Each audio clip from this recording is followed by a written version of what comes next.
What if the strike at Dangote isn't just labor unrest, but a glaring symptom of leadership failure?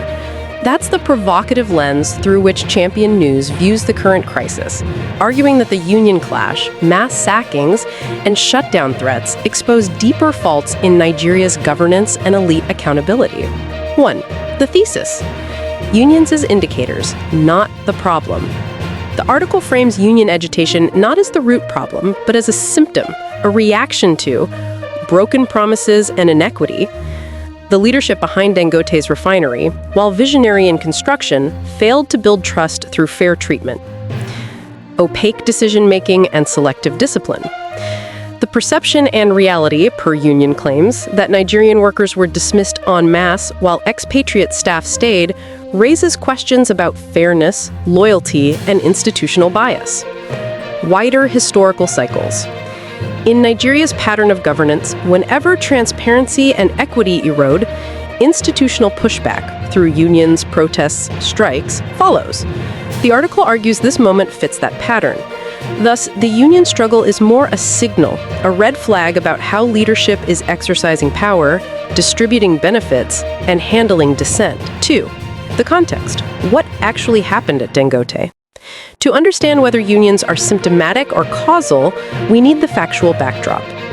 Dangote is alleged to have dismissed over 800 Nigerian workers under the justification of reorganization or as a response to safety and sabotage concerns.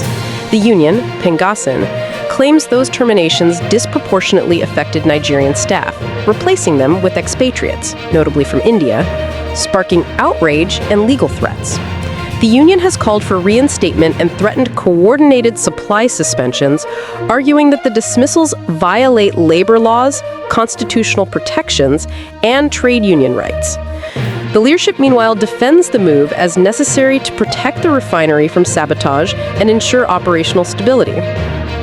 These competing narratives create fertile ground for the article's core argument that the system, leadership, governance, institutional accountability has broken somewhere, and unions only surface when cracks widen. 3. The strengths of the article's argument. A. It forces us to look upstream. Rather than treating every union strike as simply labor friction, it urges us to ask, why did workers feel so aggrieved? What institutional failures paved the way? B. It aligns with historical patterns. Nigeria has a long history of social mobilization, responding to elite extraction, opacity, and inequitable governance. Unions, protests, and strikes are recurring symptoms, not new. C. It raises the bar for leadership. If a company or state wants stability, it must hold legitimacy through fairness, inclusion, transparent processes.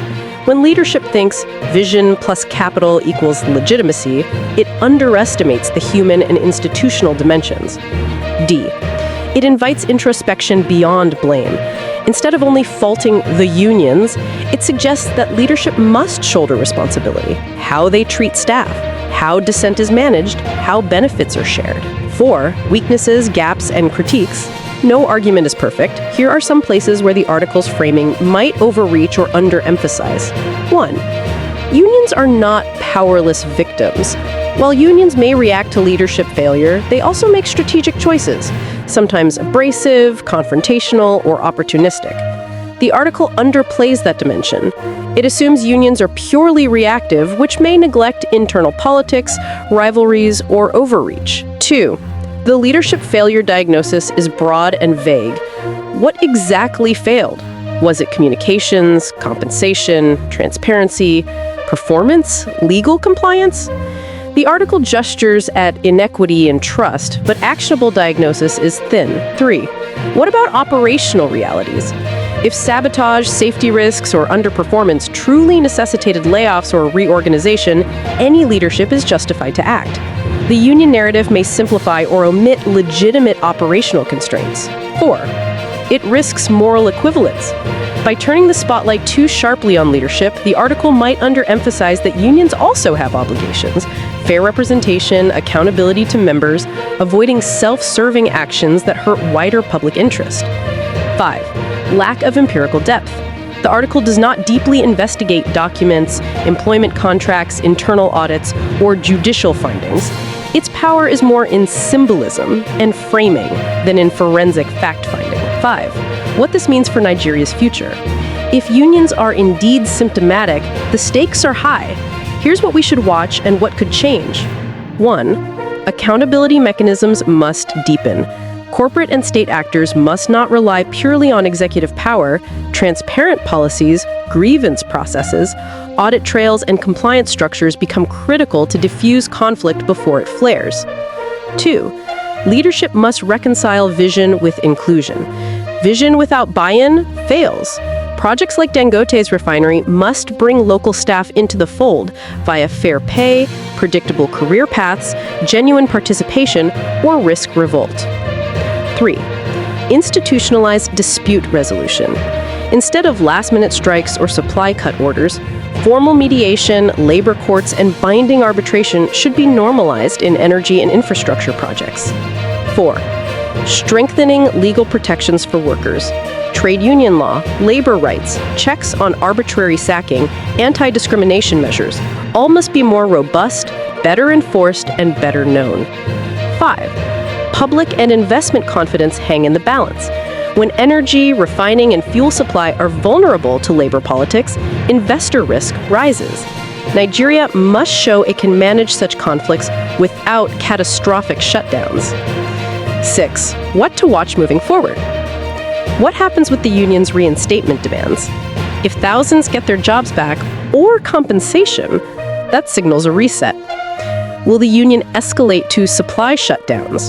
The article's argument suggests that if leadership continues failing, deeper disruption may follow. Government or regulatory intervention. Will the state step in, mediate, or impose order? That will test whether leadership failure is systemic or isolated. Transparency moves by Dangote. Publishing audits, employment data, decision rationale could rebuild trust. Media and public reactions. How narratives are shaped, whether union grievances or leadership defense dominate, will affect legitimacy and pressure. Final thoughts. The Champion news piece provocatively reframes the Dangote union saga not as a quarrel between labor and management, but as a symptom of deeper leadership and governance failure. If its framing is true, then the underlying failure lies not only in mismanagement, but in the erosion of legitimacy, fairness, and institutional accountability. In many ways, the union strike is a loud alarm bell, not merely a labor conflict. If leadership does not heed it, the collision could be far more destructive than any strike. Thanks for watching. If you enjoyed this update and want to stay informed with fast, reliable news, don't forget to subscribe to Newsflash 360. Hit the notification bell so you never miss a story. Your next headline is just seconds away.